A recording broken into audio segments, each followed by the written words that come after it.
welcome to the channel. My name is Ash and I'm here with a review for Plastomorphosis, which is a very long name, isn't it, on Xbox. And I did have to say that a couple of times to say it right, I'm not going to lie.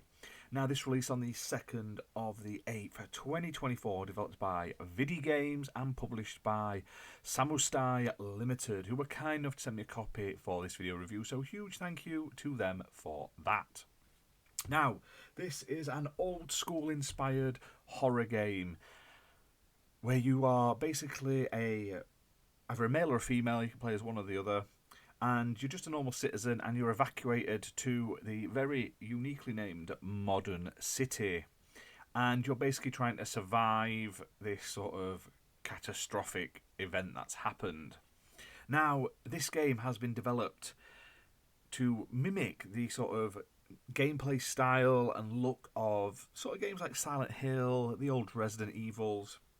And I will say the graphics and the sound design are the best things about this game. They are worth shouting at. So this game is designed to simulate like early 2000s graphics, so like early PS2, end of PS1's lifestyle. And it does that well. It looks really old school. It looks retro. It has this like flickering CRT effect over the screen as well, which makes it look really sort of grimy and grungy and old school, which I really like. Sound design, creepy as hell. So are the environments. They're very well done in terms of like setting the tone and the freakiness of the game. And another thing I will point out, it also features two control mechanics. You've got a modern style one, and you've got a tank controls one, which is great for people like me who prefer the old school Resident Evils. Now, this game features fixed camera angles, and I love games that feature fixed camera angles. Yes, they get a bit fiddly. Yes, you sometimes run the wrong way. Yes, sometimes it puts you at a disadvantage because you can't see a certain enemy because they're stood around the corner and you can't see them. But this harkens back to sort of like classic games of my childhood that I absolutely loved. Like Silent Hill 1, Resident Evil 2 and 3. Those sort of games are literally some of the favourite memories I've got of PS1 and early PS2, sort of like Code Veronica and stuff like that. Now,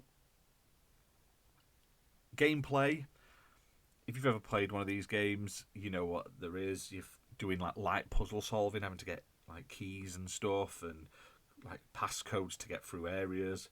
You've got to find weapons and ammunition in order to like defeat enemies.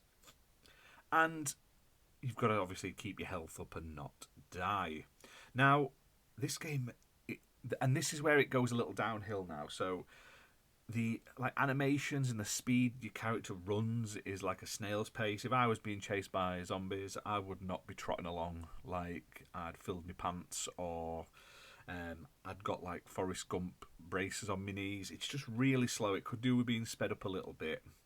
Now, the enemy design's really cool in this. As you can see on the screen, there's some really unique, creepy-ass stuff in this game.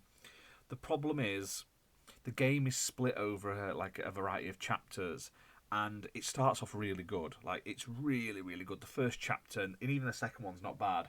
And then after that, it gets slowly worse and worse, and the final chapter is like this big maze thing, and it's just not as enjoyable as the rest of the game. It sort of ends the game on a sour note.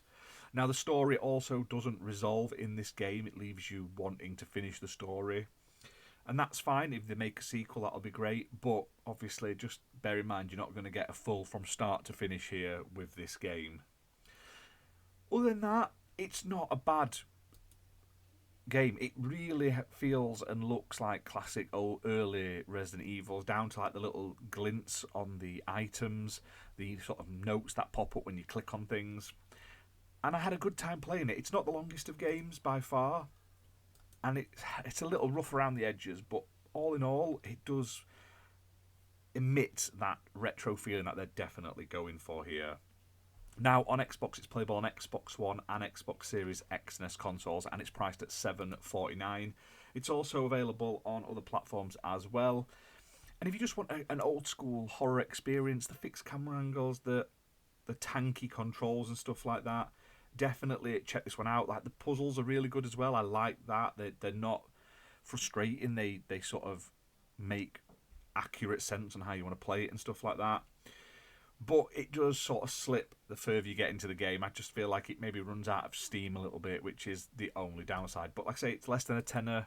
You can't go wrong with that. And fingers crossed we get more of this in the future. I'd love to see more of this world and this story and see what happens next. But hit that like button, hit subscribe, and I'll see you soon for more gaming content, guys. Bye for now.